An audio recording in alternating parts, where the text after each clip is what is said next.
نبی علیہ الصلوۃ والسلام مبارک په حدیث کې فرمای، دا حدیث واوري امام بخاری په بخاری کې روایت کړی دی، کتاب الطب په هغه کې روایت کړی دی.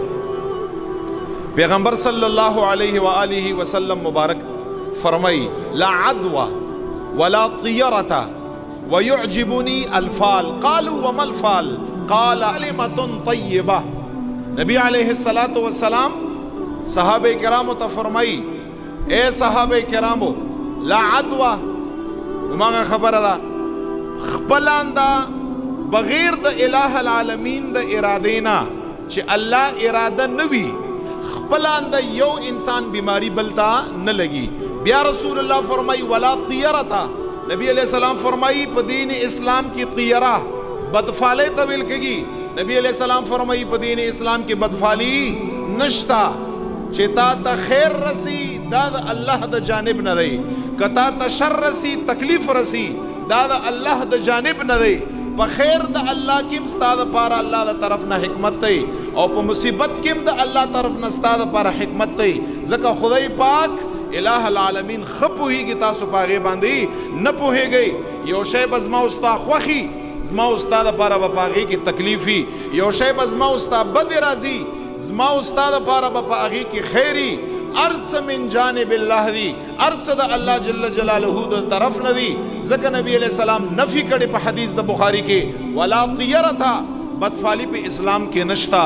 ہاں نبی علیہ السلام فرمائی ویعجبنی الفال، نبی علیہ السلام فرمائی نیک فالی زما خوخه ده، نیک فالی می خوخه ده. امام بخاری دا حدیث روایت کړي. یعنی نن می سحر ډېرې خوږې د چینې نه ډکې ښایسته په خوله مې ښه ولګې دي، ډېرې خوږې چې مې څښلي دي انشاءالله تعالی ټوله ورځ به انشاءالله خوږه خوږئ. ښه خبره ده. نبی علیہ الصلوۃ والسلام مبارک ته صحابه فرمای یا رسول الله وما الفال؟ نیک فالی څه شی دی؟ قالا، نبی علیہ السلام ورته فرمای کلمة طیبه.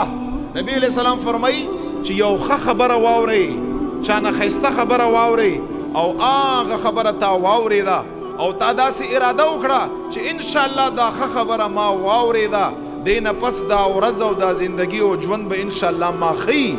او وجه یې دا ده چې په اول کې ما انشاءالله نن ښه خبره اورېدلې ده، دینی خبره ما اورېدلې ده، اسلامی خبره ما اورېدلې ده، انشاءالله ما ورځ به ښیي. نبی علیہ الصلوۃ والسلام فرمایي نیک فالي دته ویل کېږي چې یو ښه خبره تا واورېده او په هغې باندې تا ښه اراده وکړه چې ما سره به انشاءالله ښه شي. دا نیک فالی دا په اسلام کې، په دین کې، په شریعت کې که یو انسان داسې وکړه بالکل جایز د پیغمبر علیه الصلاۃ والسلام د دې خبرې اجازه ورکړې ده.